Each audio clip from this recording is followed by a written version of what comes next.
Hi everyone, welcome to my channel. मैं हूँ शिवानी। आज का वीडियो डेडिकेटेड है मेरे सारे मेल व्यूअर्स के लिए। सो जितने भी लड़के हैं मेरे चैनल पे और ये वीडियो पे आए हैं, सबसे पहले तो आप लोगों को ऐसे ही बहुत बड़ा थम्स अप, क्योंकि ऑफ कोर्स मैंने इस वीडियो के टाइटल में ये चीज़ लिखी होगी कि आप एक अच्छा बेटा कैसे बने और उसके बारे में मैं कुछ बताने वाली हूँ। एंड आप ये वीडियो देखने आए हैं तो उससे ये पता चलता है कि आपकी इंटेंशन है एक अच्छा बेटा बनने की, और यही सबसे बड़ी चीज़ होती है कि आप कुछ करना चाहते हो अपने पेरेंट्स के लिए, आप उनसे प्यार करते हो और कहीं ना कहीं वो अटैचमेंट है उनके लिए, वो केयर है, और इसीलिए आप उनके लिए इतना सोचते हो कि आपको बनना है और आपको क्या करना है। ये वैसे तो बहुत लोगों को पता ही होगा, दुनिया भर के ज्ञान हमें मिलते हैं, लेकिन आज मैं जो बातें कहना चाहती हूँ वो हार्ट टू हार्ट है, मेरे दिल से निकल रही हैं। आई होप आपके दिल तक पहुँचे। सो बने रहिए, वीडियो के एंड तक देखिएगा पूरा और मुझे अपना फीडबैक दीजिएगा कमेंट सेक्शन में। वीडियो में कुछ भी अच्छा लगे तो लाइक करना ज़रूर से, और मेरे चैनल पे सब्सक्राइब भी ज़रूर कीजिएगा मेरे सारे वीडियोस देखते रहने के लिए। आइए शुरू करते हैं आज का वीडियो। मेरी सबसे पहली टिप है उन लोगों के लिए जो अभी भी स्टडी कर रहे हैं, जो अभी स्कूल में हैं या कॉलेज में हैं और अभी भी उनका स्टडी टाइम चल रहा है। कई बार होता है कि हम कॉम्पिटिटिव एग्ज़ाम्स की तैयारी कर रहे होते हैं, सो पार्ट टाइम कभी कभी जॉब करते हैं, कभी नहीं करते, लेकिन मेन जो हमारी लाइफ का एक जो फोकस रहता है वो हमारी स्टडी पे रहता है। लेकिन कई बार हम उसी से ही बोर हो जाते हैं, हमें डिस्ट्रैक्शन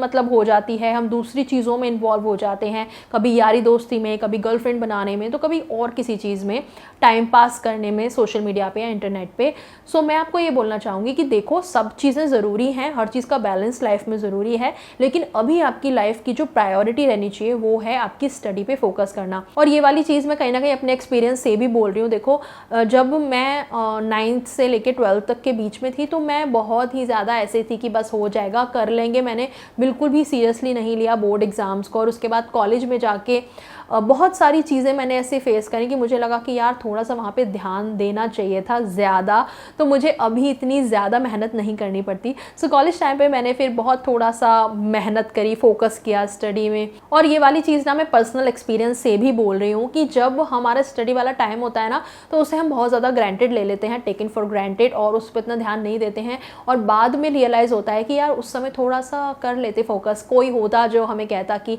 बेटा अभी ये टाइम है, अभी इस पे फोकस कर लो, बाद में जाके पछताओगे। सो ज़रूरी है थोड़ा सा, और जो भी आप अपना करियर बनाना चाहते हो थोड़ा सा उसकी तरफ फोकस करना शुरू करो। ये लाइफ में टाइम पास वगैरह तो चलता रहेगा, टाइम पास उन लोगों को करना चाहिए जिनके पास फ्री टाइम हो, और अभी आपके पास बिल्कुल भी फ्री टाइम नहीं है। आपका पूरा ध्यान आपको अपने आप को बनाने में देना पड़ेगा, क्योंकि अगर आप खुद एक अच्छे इंसान बन जाओगे, अपने आप को अच्छे से प्रेजेंट करोगे, फ्यूचर में जाके एक अच्छी आपके पास नौकरी होगी या बिजनेस होगा, जो भी आप काम कर रहे हो सेल्फ डिपेंडेंट होगे, तभी शायद आपके पेरेंट्स भी आप पे प्राउड फील कर पाएँ, उनको खुशी हो पाए, एक वो सुकून आ पाए उनकी लाइफ में कि चलो उनके बेटे ने अपना ठीक कर लिया, वो स्ट्रगल नहीं कर रहा है लाइफ में। वैसे तो स्ट्रगल कभी ख़त्म नहीं होती लाइफ की, ये भी एक सच्चाई है, लेकिन कहीं ना कहीं एक वो पेरेंट्स के मन में सेफ्टी आ जाती है, सिक्योरिटी आ जाती है कि फाइनेंशियली उसको इतना ज़्यादा स्ट्रगल नहीं करना पड़ेगा, और आपके अंदर भी एक वो कॉन्फिडेंस आएगा कि अब आपके पास चीज़ें हैं,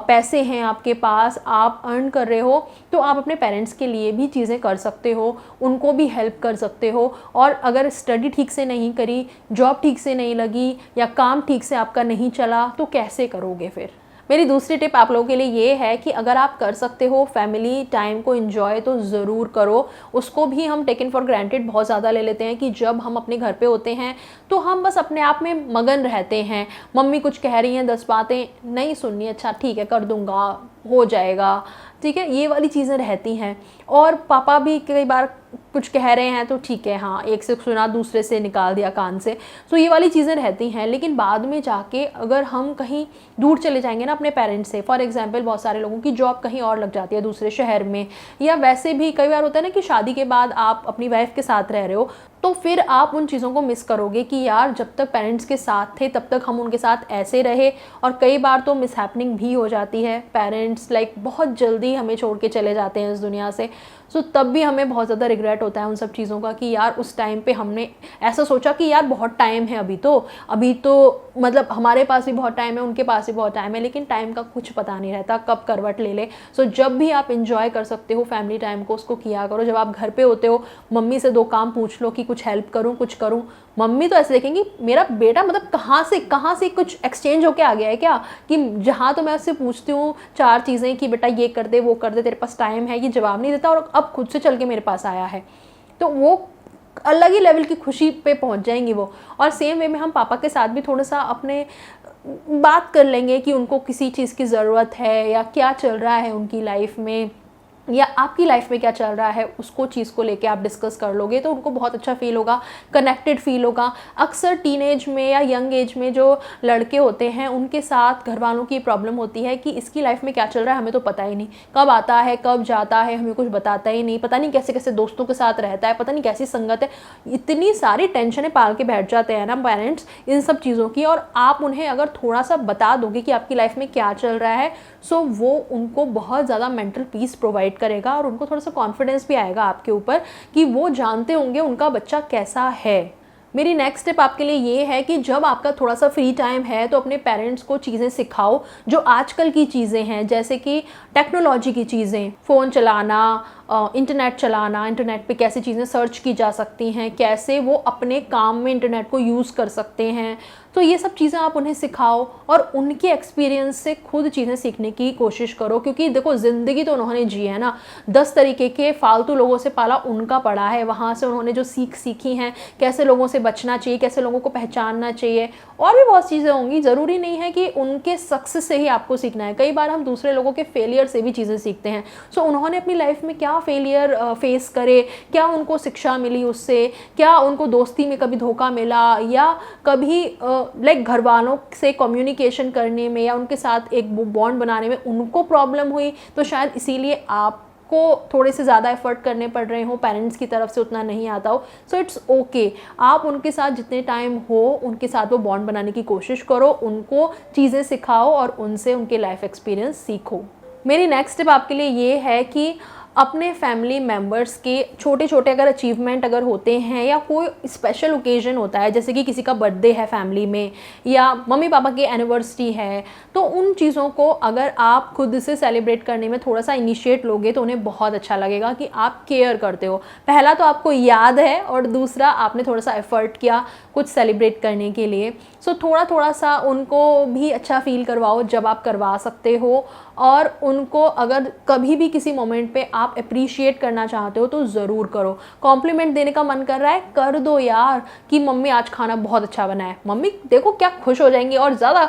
बिल्कुल एकदम खुशी के साथ वो किचन में लग जाएंगे। या पापा को भी कभी थैंक यू कहने का मन करे तो ज़रूर से बोल दो। बहुत ज़्यादा होता है कि रियलाइज़ होता है मन में कि पापा ने बहुत कुछ किया है, लेकिन वो बोलने से हम डरते हैं कि यार मतलब वो बॉन्ड नहीं होता ना पापा लोग के साथ, और वो हार्ट टू हार्ट वाला नहीं होता ना, तो क्या हुआ, कोई बात नहीं, हम आज की जनरेशन है, वो लोग ये सब नहीं करते थे तो क्या हुआ, हम तो कर सकते हैं ना। और डेफिनेटली ये ऐसी ही चीज़ें हैं जो उनको बहुत अच्छा फील करवाएंगी। सो क्या इन चीज़ों में शर्मो शर्मी करना यार, खुल के कह दो पापा थैंक यू, पापा बहुत अच्छे हो, पापा आपने ये चीज़ करी हमारे लिए, हमें बहुत अच्छा लगता है, पापा आपने ये यहाँ पे हमें सपोर्ट किया, I am very thankful for that. फिर देखो उनके रिएक्शन, ज़रा वो उस रिएक्शन को आप बाकी किसी चीज़ से कभी रिप्लेस कर ही नहीं सकते। अब लास्ट में मैं 2 ऐसी टिप आपको देना चाहूँगी जो सिर्फ आपके घर पे पेरेंट्स के साथ नहीं, आपकी ज़िंदगी में भी आपके काम आएंगी। पहला तो ये कि अपने ट्रू फ्रेंड्स को पहचानो। कई बार होता है कि हम यंग एज में होते हैं, हमें समझ नहीं होती है लोगों की, और हमें ऐसा लगता है कि ये इंसान हमारा फ्रेंड है, जबकि वो फ्रेंड के रूप में एक सांप होता है और वो कभी भी डस सकता है। सो अपने फ्रेंड्स को पहचानना सीखो। I have like very bad experience of like friendship में धोखा, फ्रेंडशिप ब्रेकअप्स हो जाना, मतलब अगली वाली लड़ाई होने के साथ में, या कभी ऐसे ही मुझे ऐसा बस फील हुआ कि दिखा दी ना अपनी औकात तुमने। सो ऐसा बहुत हुआ है मेरे साथ, और शायद मैंने उन्हीं एक्सपीरियंस से अब सीखा है कि इतनी जल्दी लोगों पे भरोसा नहीं करते, इतनी जल्दी अपना दिल खोल के उनके सामने नहीं रखते, इतनी जल्दी अपनी पर्सनल बातें, अपने घर की बातें, ये सब उन्हें नहीं बताते। सॉरी थोड़ा सा डिस्टर्बेंस आ रहा होगा, पीछे से थोड़ा कीर्तन वगैरह चल रहा है, सो प्लीज़ थोड़ा सा मैनेज कर लीजिएगा, क्योंकि मैं चाहती हूँ ये वीडियो आज शूट करना, मैं माइंड प्रिपेयर करके बैठी हूँ कि मैं इस पर बात करूँ, तो इसलिए मैं कर रही हूँ। Sorry for the noise. So बात करते हैं अगेन फ्रेंडशिप के बारे में। सो थोड़ा सा ना हमें लाइक समझना चाहिए कि कौन हमारे ट्रू फ्रेंड्स हैं, कौन नहीं हैं, और बहुत जल्दी लोगों पे भरोसा नहीं करना चाहिए। आई नो जब तक हम खुद ठोकर नहीं खाते ना, हमें रियलाइज़ नहीं होता, और मैं कितना भी बोल लूँ, आपके घर वाले कितना भी बोल लें, आप ये चीज़ नहीं मानोगे। लेकिन अगर एक बार जब ठोकर खा लो ना, उस ठोकर को याद रखना, हम सेम मिस्टेक दोबारा ना करें, ये हमारी रिस्पॉन्सिबिलिटी होती है। एक बार एक मिस्टेक हो गई, चलो अनजाने में हो गई, लेकिन जानबूझ के अगर आप फिर से वही वाले काम करते हो, एक चीज़ में आपको धोखा मिल चुका है, वही सेम चीज़ आप रिपीट करोगे, अगर किसी लाइक दूसरे इंसान के साथ भी सेम चीज़ अगर आपके साथ हो गई, फिर आप बेवकूफ़ हो, ठीक है। आपका बेवकूफ़ वो लोग बना के चले जाते हैं क्योंकि आप बेवकूफ़ हो फिर, ठीक है। तो अगर एक बार ठोकर लग गई तो उसे याद रखना और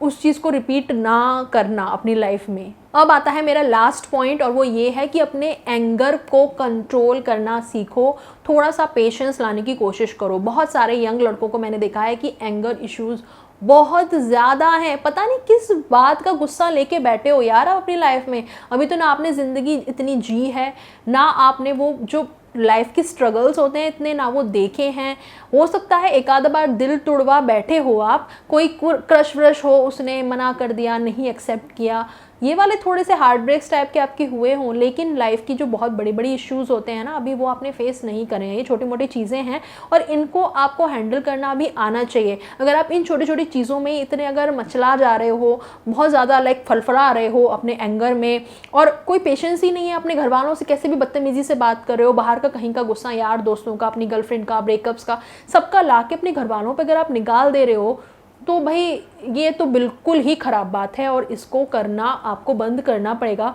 क्योंकि आज तो ये आपकी रिलेशनशिप ख़राब कर ही रहा है। फ्यूचर में जब आपकी लाइफ में कोई ऐसा पार्टनर आएगा ना कि जो सच में आपका लाइक भला चाहता होगा, आपका अच्छा सोचता होगा, आपकी केयर करता होगा, आपसे प्यार करता होगा, और आप भी करते होगे, लेकिन इन आदतों की आपकी वजह से कि आप में पेशेंस ना होना, एंगर इश्यूज़ होना, इनकी वजह से कहीं आप वो एक अच्छा रिश्ता ना ख़राब कर लो। सेम वे में अपने पेरेंट्स के साथ अपना ना रिश्ता ख़राब कर लो, अपने भाई बहनों के साथ ना अपना रिश्ता ख़राब कर लो कि आपने तो गुस्से में आके कुछ भी इंसल्ट कर दी अपने भाई बहनों की। और ये चीज़ होती है कि लाइक जब हम छोटे होते हैं तो हम दुनिया भर की बातें एक दूसरे को बोलते हैं, लेकिन जब हम एक स्टेज पे ऐसी पहुंच जाते हैं कि जब हम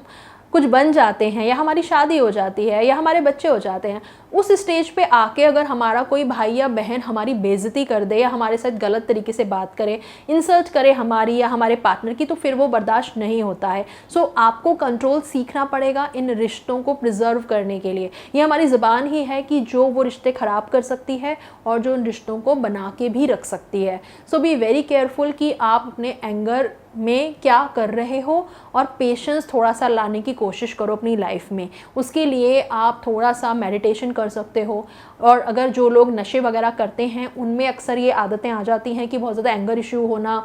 बहुत ज़्यादा एकदम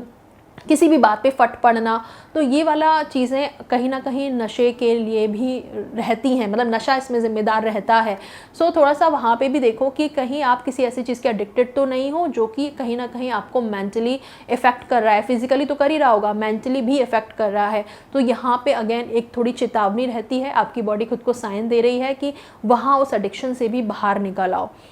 सो यही थे सारे पॉइंट्स जो मुझे डिस्कस करने थे आप लोगों से, एंड बने रहिए ऐसे ही इस चैनल पे। कोई और सवाल हो अगर इस चीज़ से रिलेटेड कि यंग एज में और कोई आप डिफ़िकल्टी फेस कर रहे हो, कोई और प्रॉब्लम फेस कर रहे हो, तो मुझे आप लिख सकते हैं कमेंट सेक्शन में, मैं उस पर भी बात कर लूँगी अगर मुझे उसके बारे में नॉलेज होगी ऑफकोर्स। तो चलती हूँ, अभी मैं मिलूँगी आपसे अगले वीडियो में एक नए टॉपिक के साथ। अभी के लिए इतना ही, बाय, टेक केयर।